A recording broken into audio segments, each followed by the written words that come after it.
Love is perhaps the deepest, most powerful, and most misunderstood experience in this world. We all chase after it. We sing songs about it, write poems about it, live and die for it. But have you ever noticed that what we call love often transforms into something strange, painful, and controlling? We love someone, and then suddenly, in the name of that very love, we begin to claim ownership over them. We lay claim to their life decisions, their emotions, their time, and even their other relationships.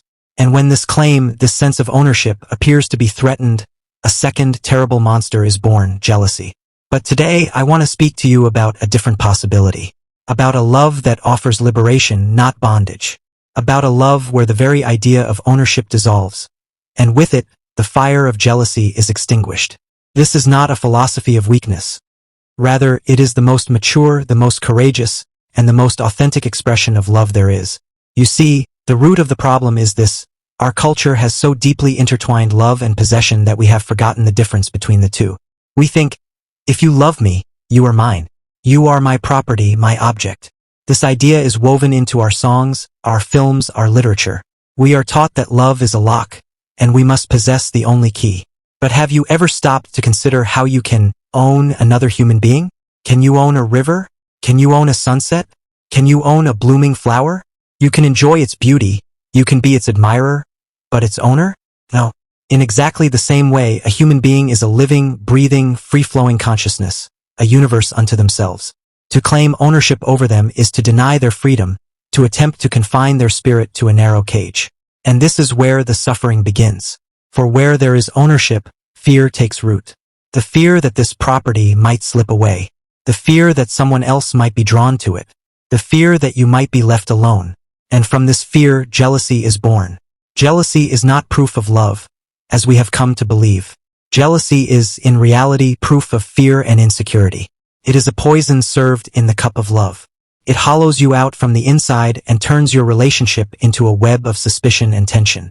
Now, the question arises, is freedom from jealousy possible? Can we truly live a love without ownership? The answer is yes, but it requires a fundamental shift, a redefinition of our very selves and our understanding of love.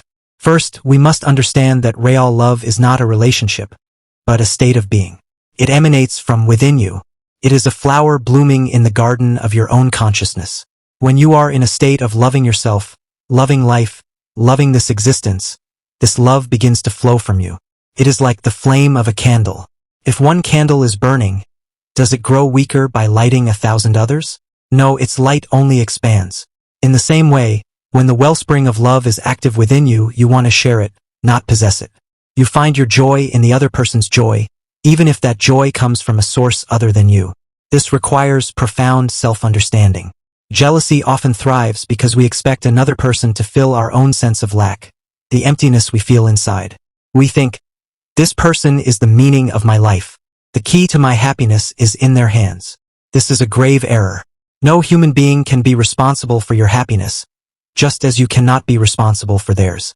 When you find your own wholeness within yourself, when you experience peace and completeness with who you are, your reason for being with another changes. You are not with them because you need them, but because you choose them. You enjoy their presence, you share with them, and you become catalysts for each other's growth. This relationship is built not on need, but on free will. And it is here that the sense of ownership begins to crack. Let me put it another way. Imagine you see a bird in a beautiful garden.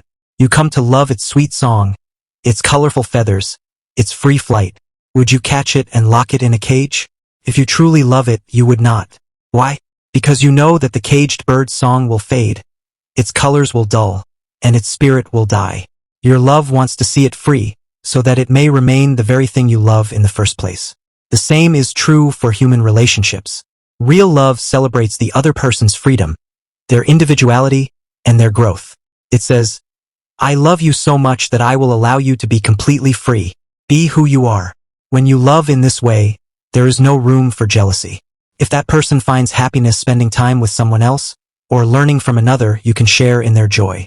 You understand that their life is a vast river, and you are but one of its streams, one of its banks. Many other streams will feed this river. Many other banks will guide its flow. This is not a threat, but a beauty. because you know that the love you are giving is so pure and unconditional that it exists beyond competition or comparison. Walking this path is not easy. It feels like going against our ego, our fears, and centuries of social conditioning. It will often feel like you are risking your relationship by letting go into an unknown danger. But the paradox is that it is only by releasing what you perceive as a threat that you find real security.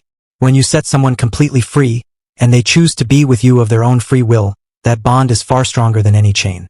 It is built on trust, not control. So, the next time you feel the ember of jealousy begin to glow within you, pause.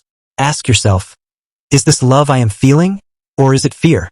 Do I truly care for this person, or am I merely concerned for my own safety and comfort?